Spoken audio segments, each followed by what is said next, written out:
Este remanso de paz, que es el monasterio de Santo Domingo de Silos, es el mejor sitio para ponerse a salvo de los terrores que nos ha producido la voladura de las Torres Gemelas.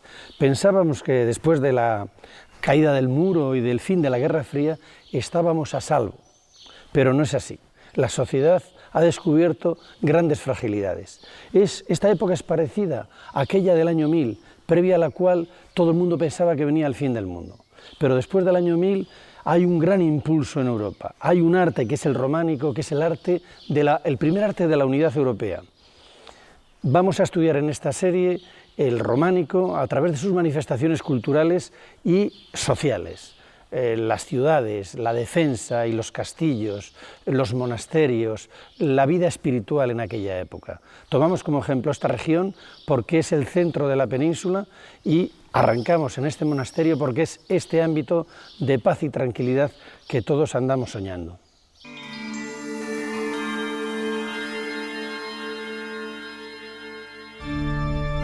Los estudiosos del siglo XIX dan el nombre de románico al arte unitario que ven por toda Europa.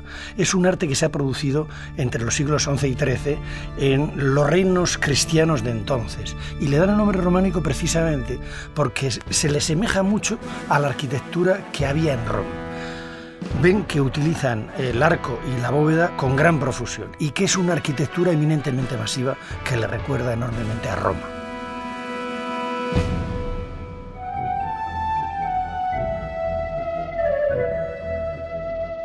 El románico es un arte de integración. No solamente recoge todo lo que viene del río abundante de Roma, sino que es permeable a las influencias de los distintos pueblos que rodean el imperio. Los bárbaros por el norte, Bizancio y también las influencias árabes que son notables.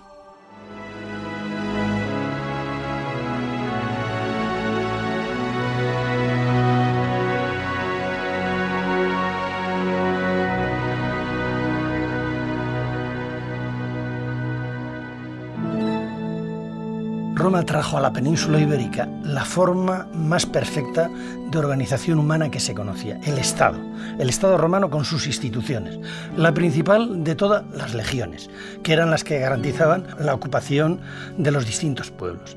Pero trajo también el latín como lengua unificadora, muy moderna. Trajo el derecho romano y sobre todo la obra pública. La obra pública en las ciudades, con grandes equipamientos para las gentes y en las carreteras, puentes, acueductos, para dar gran calidad de vida a los habitantes del imperio.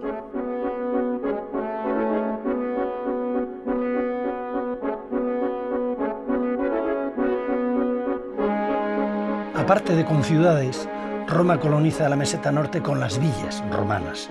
Las villas eran edificaciones majestuosas en medio de grandes latifundios que se dedicaban al cultivo del cereal para abastecer lo que quedaba del Imperio Romano. La cultura romana fundamentalmente es urbana. ¿Cómo surgen las villas? Concretamente aquí en la meseta surgen en el siglo I después de Cristo, quizás por un hambre que hubo en Roma y se dio entonces una ley, la Lex Manciana, permitiendo cultivar cualquier terreno improductivo y quedarse con la cosecha el que lo cultivase, y en eso, por eso es por lo que se piensa que aquí, a lo mejor en la meseta, empiezan a finales del siglo I, en época Flavia. Javier Cortes heredó de los romanos una finca, de los romanos indirectamente, por supuesto, y dentro de la finca había una villa que descubrió él mismo, hace 34 años. Luego se ha excavado y posteriormente se ha restaurado en su totalidad. Javier, ¿cómo es posible que una cultura, una civilización como esta, de esta riqueza, de este esplendor, desaparezca y qué deja después? No es nada fácil saberlo. El hecho es ese, que evidentemente desaparece, pero que las razones por las que desaparece, pues supongo que se seguirán estudiando durante muchísimos años. Al final, después de estas villas, en época de visigoda, pues parece que aquí, al menos en la meseta, ya no funcionan, pierden toda la función que tenían de explotación agrícola, y al fin, pues el declive final es la Alta Edad Media, donde ya la vida no se parece en nada a la que había en esta época, de un nivel bastante alto. O sea que hay una caída desde el Imperio Romano a los primeros románicos tremenda en cuanto a calidad de vida. Total. Tras la caída de Roma desaparece todo esto, desaparece el Estado, desaparecen las ciudades y la vida se traslada al ámbito rural, pero con una gran fragilidad de las rutas de comunicación que acentúa el aislamiento de las gentes.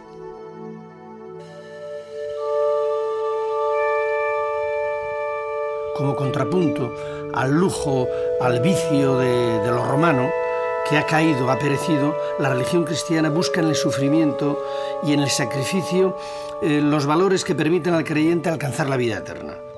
Prosperan por ello las ermitas en zonas muy apartadas que nos dejan unas obras que son fruto del sacrificio y de la fe.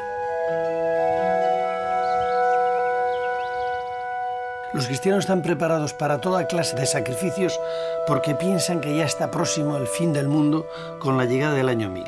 El milenarismo, que es el momento de la llegada de Cristo, anunciará el juicio final y configura unos tiempos donde la vida es una pesada carga a sobrellevar.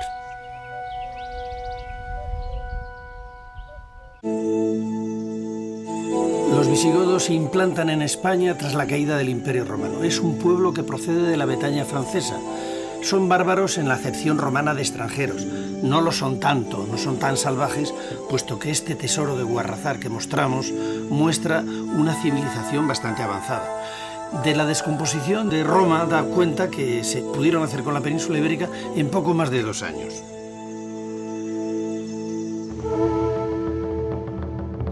Pasados los primeros años de combates y de guerra, sangre y fuego, crearon una sociedad eminentemente rural con una religión que era el arrianismo como variante herética del cristianismo.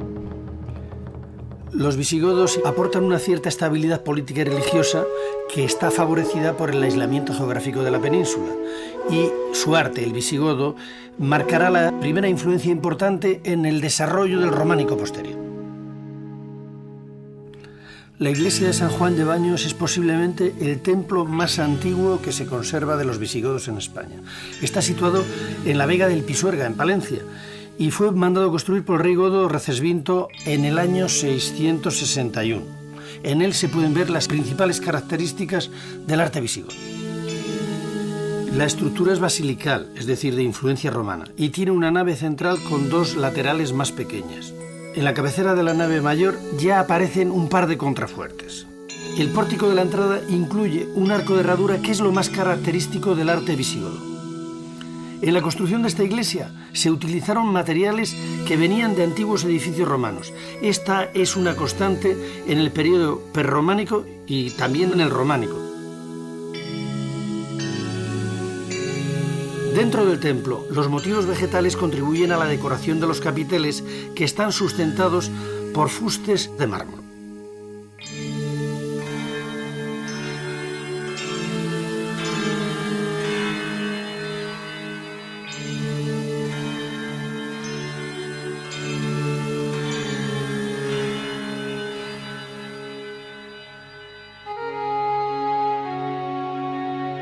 Esta iglesia de San Pedro de la Nave no está en el emplazamiento primitivo, porque las obras de un pantano del Esla obligaron a trasladar la piedra a piedra en el año 30 hasta el pueblo de Campillo. Este pequeño edificio consta de 3 naves, un crucero prolongado por 2 pórticos de medio punto y está rematado con un ábside central cuadrado.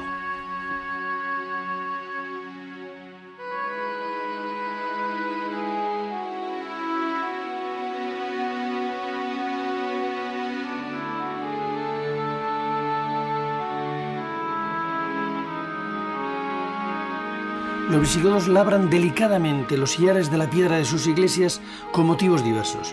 Meten ruedas solares, cruces, florones, racimos, aves, rostros humanos y los sitúan en bandas que producen una ornamentación muy delicada y muy precisa. Y no solamente ornamentación geométrica, sobre todo es más importante la iconografía cristiana que aportan, que tiene su origen en las comunidades del siglo II. Por ejemplo, Daniel en el foso de los leones, el sacrificio de Isaac, los apóstoles Santo Tomás, San Felipe o San Pedro y San Pablo.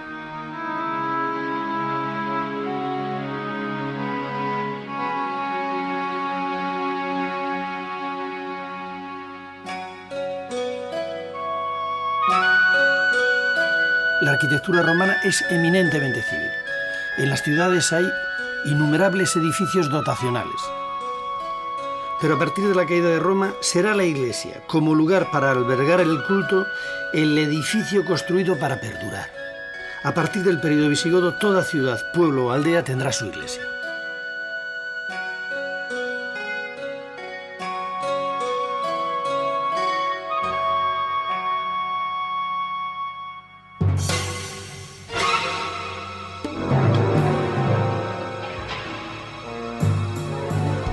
Los árabes llegan a la península en el año 711 y derrotan a Rodrigo, el último rey visigodo. Traen una religión combativa, el Islam, que se enfrenta al cristianismo. Es evidente que no pensaban quedarse solo en España, porque cruzan los Pirineos a la conquista de Europa. Es una religión expansiva. Sin embargo, detenidos por Carlos Martel en Poitiers, retroceden y se hacen fuertes en la península ibérica. Aquí se encuentran el cristianismo en el norte y el Islam fundamentalmente en el sur. El enfrentamiento entre ambas ideologías marcará los siglos siguientes de la historia.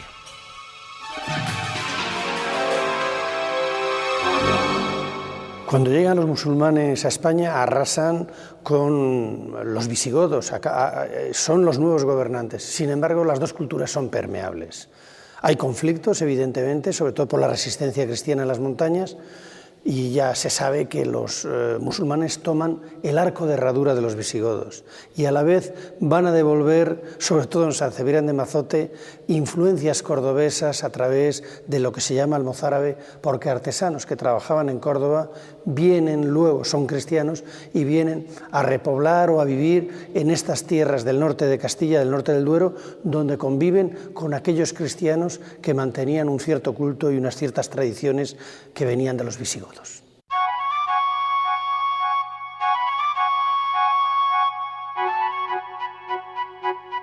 San Miguel de Escalada es una bellísima iglesia mozárabe que fue construida a principios del siglo X.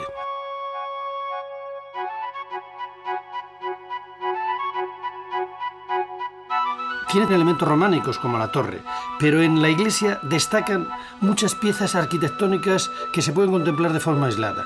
Aquí un capitel, hay una columna, una ventana.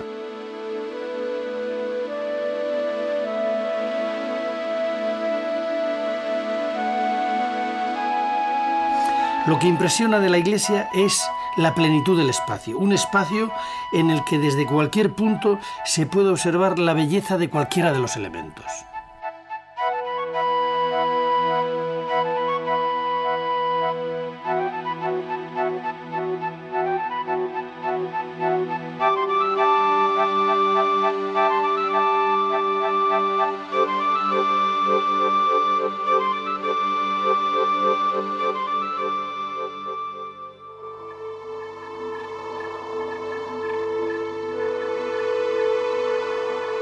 La iglesia de Santiago de Peñalba parece que no ha cambiado después de 1000 años. Está situada en unos parajes del norte de León, recluidos entre montañas, y que son los lugares que eligieron los eremitas para apartarse de un mundo rural que estaba dominado por el miedo y por la culpa. La iglesia está situada en el centro del pueblo y la fundó San Genadio a principios del siglo X. San Genadio era un ermitaño que seguía los pasos de otro santo, San Fructuoso, que anduvo por allí 2 siglos antes. La iglesia ocupa la superficie de un piso de los de hoy, unos 100 metros cuadrados. Y en estos 100 metros el arte mozárabe desplegó toda su elegancia. Con los mozárabes la idea de Dios asocia la idea de belleza. En esta iglesia, artesanos anónimos y constructores desconocidos trabajaron para que estas iglesias cristianas no solo perduraran, sino que además fueran bellas.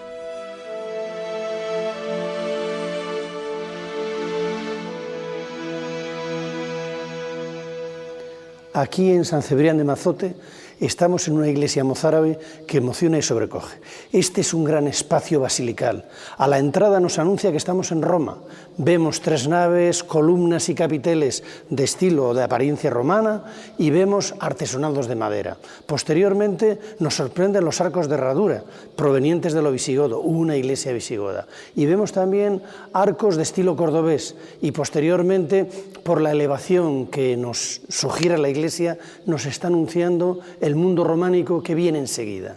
Por lo tanto, esto es como un mar que nos trae en oleadas sucesivas todo lo que es el entrecruzarse de las culturas y de las influencias de las distintas épocas por las que una generación tras otra generación nos van trayendo y aportando lo que saben, y cada generación que viene las digiere y las incorpora.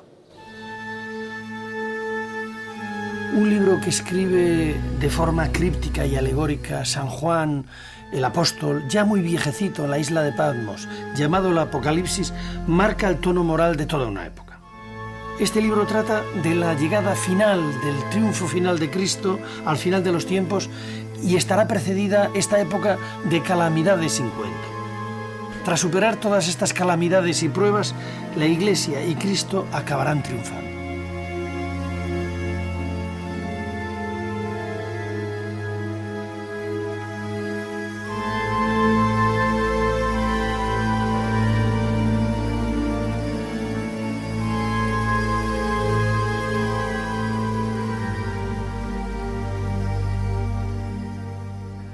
Protegido por estas montañas majestuosas de la cordillera cantábrica a los picos de Europa, Beato de Liébana es el personaje que ilumina los siglos oscuros.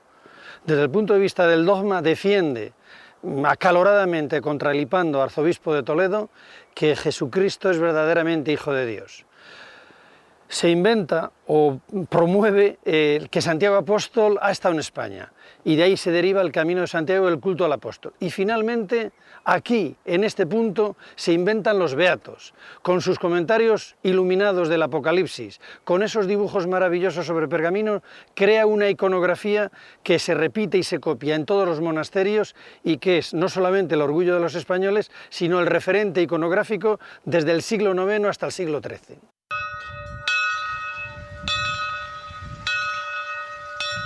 Algunas iglesias conmemoran martirios, como es el caso del martirio de Santa Centola y Santa Elena, que fueron despeñadas por los romanos por no querer abjurar de la fe cristiana. El emplazamiento es recóndito y de difícil acceso en las hoces del río Ebro, porque fue el lugar donde ellas fueron martirizadas. Pero además, esta iglesia guardaba sus reliquias. La tenencia de las reliquias, no solo de Jesucristo, de la cruz, de la corona de espinas, de los apóstoles y de los mártires posteriores, da legitimidad al lugar donde se emplaza la iglesia. Es evidente que muchas de estas reliquias se inventan.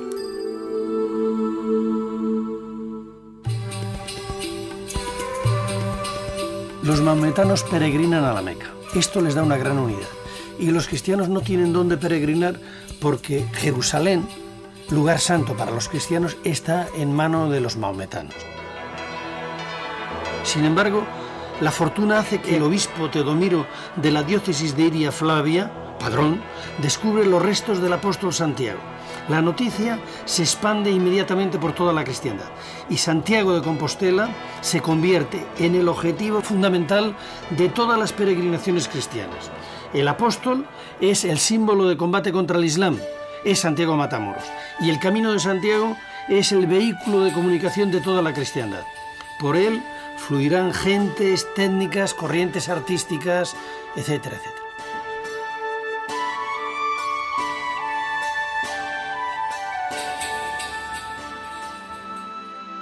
En el siglo VI hay un personaje extraordinario.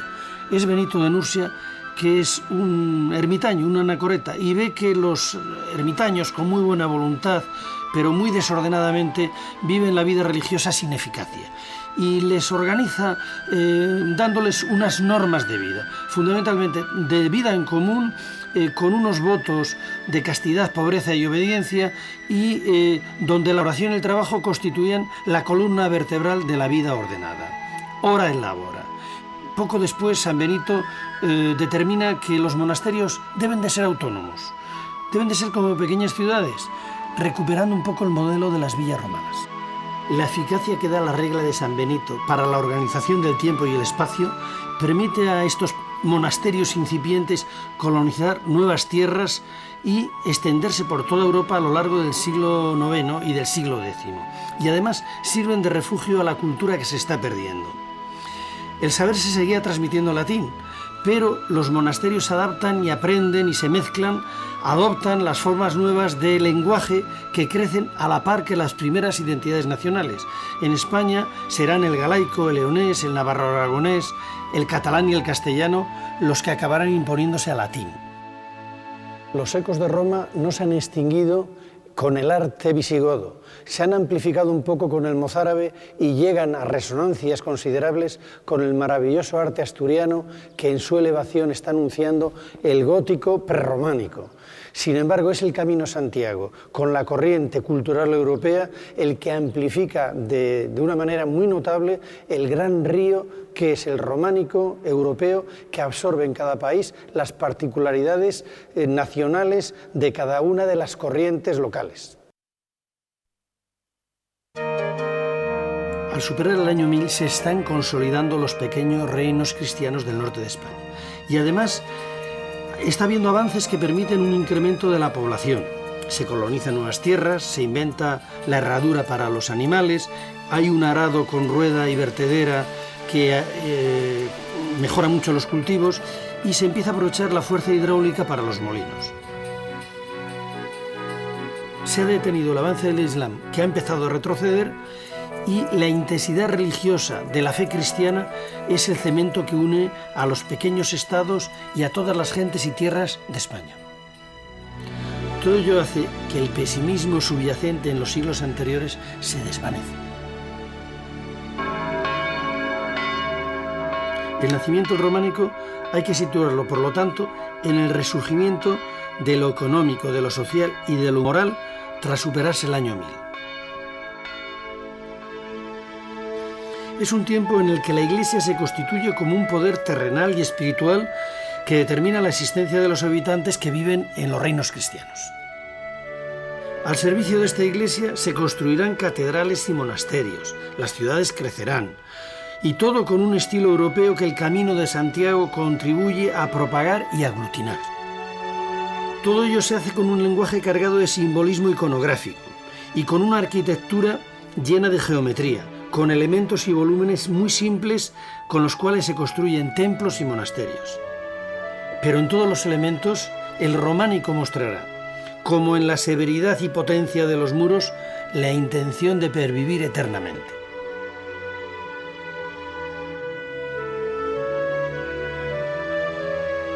El principal fruto que nos ofrecen las civilizaciones, lo que queda, es la cultura, que es algo más que la forma de vida o el conocimiento técnico o la obra de arte que legan a los descendientes. En el fondo, toda cultura es un modelo del universo en el que el hombre se integra como parte fundamental. La importancia del románico está en que es el origen de nuestra cultura occidental. Este arte, que se generó entre los siglos XI y XIII, tiene elementos que todavía perviven. La cultura generada entonces es el origen del pensamiento cristiano occidental, es la base de la formación de las primeras nacionalidades, es el germen de los idiomas que hablamos, marca el conflicto que a veces hay entre el poder terrenal y el divino, el conflicto todavía no resuelto con el Islam, etcétera, etcétera. Somos deudores del románico como ellos lo fueron de los romanos. Para llegar a nosotros todos estos templos han tenido que superar siglos de vicisitudes. Al abrigo de sus muros, nuestros antepasados fueron bautizados, se casaron y tuvieron los funerales. Fueron ellos los que los han mantenido vivos. Han llegado a nosotros y tenemos la obligación de pasárselo a las generaciones venideras porque estos templos no nos pertenecen. Pero sí hay un problema actualmente. Muchos de ellos están en el campo, pertenecen a pequeños pueblos, a una cultura agraria que está en trance de desaparecer. Esta generación nuestra tiene medios suficientes como para mantener vivos estos templos, para legárselos en el mejor estado posible a las generaciones venideras.